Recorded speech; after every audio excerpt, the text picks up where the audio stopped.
जो प्रमुख रूप से हम लोग यहाँ पर एकत्रित हुए हैं, ये हरियाली महोत्सव का कार्यक्रम है ना। तो हरियाली महोत्सव जो जैसा कि नाम से ही विदित है, हरियाली हमको चहु और बरसात में देखने को मिलती है। करने का सबसे अच्छा समय होता है, मतलब इस समय आप यदि किसी पौधे को रोपित करते हो तो वो उसकी जीने की संभावना ज़्यादा होती है और उसकी जब वृद्धि होती है तो वो वृक्ष का रूप धारण कर लेगा।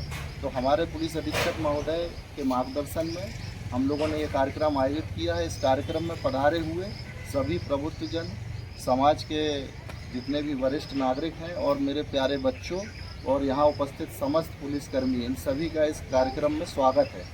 आप लोग अभी हम बृहद रूप से वृक्षारोपण करेंगे और आप भी जब यहाँ से जाएंगे तो संकल्प लेके जाएंगे कि हम भी एक अपने जन्मदिन पे या जो भी हमारे घर में शुभ कार्य होगा उसमें एक वृक्ष जरूर लगाएं। आप जन्मदिन पे केक काटें अथवा ना काटें, अपनी विवाह वर्षगांठ को मनाएं चाहे ना मनाएं, लेकिन उस दिन आप एक वृक्ष जरूर लगाएं। तो घर में यदि 5 सदस्य हैं तो 5 सदस्य का जन्मदिन पड़ेगा, ठीक है। जो बड़े सदस्य हैं उनकी शादी की सालगिरह पड़ेगी, ठीक है। तो इस तरीके से एक साल में आप बहुत सारे वृक्ष लगा सकते हो और वो वृक्ष जो है आपका चिरकालिक हो जाएगा, मतलब हमेशा उसकी स्मृति आपकी बनी रहेगी। आप इस दुनिया में रहें ना रहें, आपकी जो संतानें हैं या आपका जो वंश है उसका फल खाएगा, है ना, उसकी स्मृति संजोए रखेगा और उसके कारण आपकी स्मृति भी उनके दिलों में बनी रहेगी। तो ये बहुत अच्छा माध्यम। शास्त्रों में भी हमारे भगवान श्री कृष्ण गीता में कहते हैं अश्वत्थ सर्व वृक्षाणाम, मतलब जो अश्वत्थ का मतलब होता है पीपल। जो पीपल का वृक्ष है उसमें मैं स्वयं निवास करता हूँ। तो पीपल की जो महिमा है, वट वृक्ष की महिमा है, वो हमारे शास्त्रों में भी वर्णित है। वट वृक्ष में त्रिदेव का वास होता है, ठीक है। त्रिदेव मतलब ब्रह्मा विष्णु महेश, ठीक है ना। इनका वास वट वृक्ष में होता है, जो वट वृक्ष होता है ना आपका। और हमारे आदिवासी भाई बहन भी वट वृक्ष को भी पूजते हैं, है ना, बाबा देव के रूप में। और जो हमारे दूसरे ट्राइब्स हैं जैसे गौड़ जनजाति है वो बड़ा देव बोलते हैं उसको, ठीक है। बैगा जनजाति है वो उसको बूढ़ा देव बोलते हैं। तो मतलब वृक्षों में भगवान का भी वास होता है। इसी तरीके से जब हम और इसके पौराणिक उस पर जाते हैं तो ऐसा कहा गया है कि जो 10 पुत्र हैं वो एक वृक्ष के समान है। मतलब यदि आपने एक वृक्ष लगा दिया तो आपको 10 पुत्रों का फल मिलेगा। तो ये सब शास्त्रों में वृक्षों की महिमा है। इसी तरीके से हम आंवला नवमी मनाते हैं, ठीक है। तो आंवला नवमी में हम जो है आंवले की पूजा करते हैं। औषधि पौधा है आंवला, है ना। उसके मतलब हम अचार भी बनाते हैं, उससे हम औषधि भी बनाते हैं। त्रिफला जो बनता है उसमें आंवला एक मुख्य घटक है।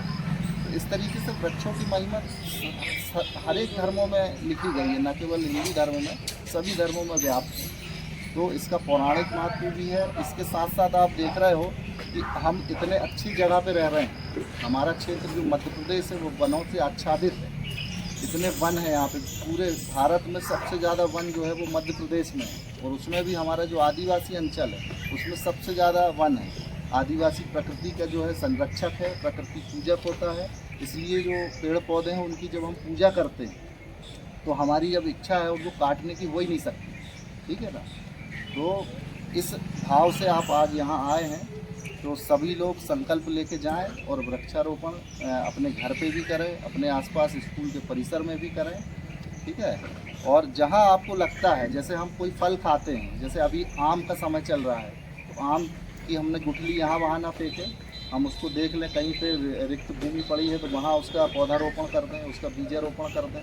इसी प्रकार से अभी जामुन हम खा रहे हैं तो जामुन का हम जो गुठली है उसको एक पन्नी में रखें और जब गाड़ी से जा रहे हों तो हम लगातार उसको रास्ते में डालते हुए चले जाएं। तो वो उसमें अगर आपने 100 बीज भी डाले और 50 भी उसमें बन गए वृक्ष, तो बहुत एक बड़ा वृक्षारोपण हम तैयार कर लेंगे।